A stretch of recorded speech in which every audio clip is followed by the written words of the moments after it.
सिंधुदुर्गातील निवजे गावाला चक्रीवादळाचा मोठा तडाखा। कुडाळ तालुक्यातील निवजे गावात आज सकाळी 10 वाजण्याच्या सुमारास चक्रीवादळाने मोठे नुकसान केले आहे। या वादळामुळे विशेषतः चौहाटावाडी परिसरातील अनेक घरांना मोठा तडाखा बसला। या जोरदार वादळामुळे घरांवरील कौले आणि पत्रे उडून गेले, तर भागातील मोठी झाडे उन्मळून पडल्याने किंवा तुटल्याने मोठे नुकसान झाले आहे। चक्रीवादळाच्या तडाख्याने एका नवीन घराचे छप्परही पूर्णपणे उडून गेले। चक्रीवादळामुळे घरांचे आणि मालमत्तेचे मोठे नुकसान झाले असले तरी सुदैवाने कोणतीही जीवितहानी झाली नाही। 9:15च्या सुमारास वादळ झाले। एक 15-20 मिनिटं वादळाचा जोर होता इथे। घराची कौल कोणे बरेचसे गेलेत। कौलं उडून कोणे उडून कौलं फुटलीत। कळाचे पत्रे गेलेत, वाड्याचे पत्रे गेलेत। एक मोठ्या प्रमाणात नुकसान झाले। काजू पडलेत, सागाची झाडं, आंब्याची झाडं, अशी माडाची झाडं, असे बरेचसे नुकसान झाले। राहुल मी प्रसाद नामनाईक, निवजे चव्हाटावाडी। इथे या चव्हाटावाडीमध्ये माझं प्रधानमंत्री आवास योजनेतून नुकतंच बांधलेलं घरकुल आहे।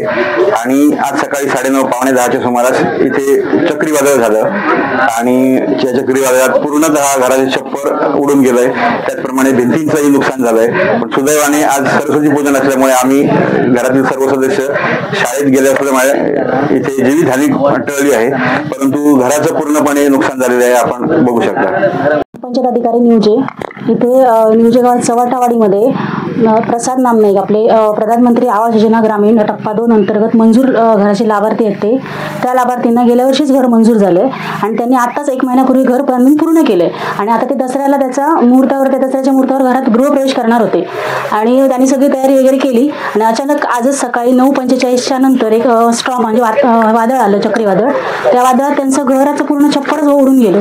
छप्पर उडून गेलं तर ते स्वतः घरात नव्हते लाभार्थी, दोन्ही सरस्वती पूजन होतं तिकडे गेलेले, तर त्याच्यामुळे ते वाचले, नाही तर त्या छपराखाली ते पण येऊ शकले असते। देवीनेच वाचवलं असं म्हणायला हरकत नाही।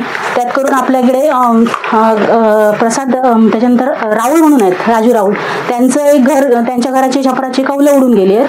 त्यानंतर यशवंत सावंत आहेत, त्यांच्या घराची छपराची कौलं उडून गेली आहेत। त्यानंतर गोठ्याचे पत्रे पण छपराचे पत्रे उडून गेले आहेत। जीवितहानी वगैरे कोणाची काही झाली नाही, पण बऱ्यापैकी झाडांचं नुकसान झालंय, घरांचं नुकसान झालंय। हे आता निदर्शनास येतंय आम्ही अजून फिरतोय, अजून पुढे वाडीत कुठे काय झालंय ते पुढे समजणार, अजून चालू आहे पंचायती।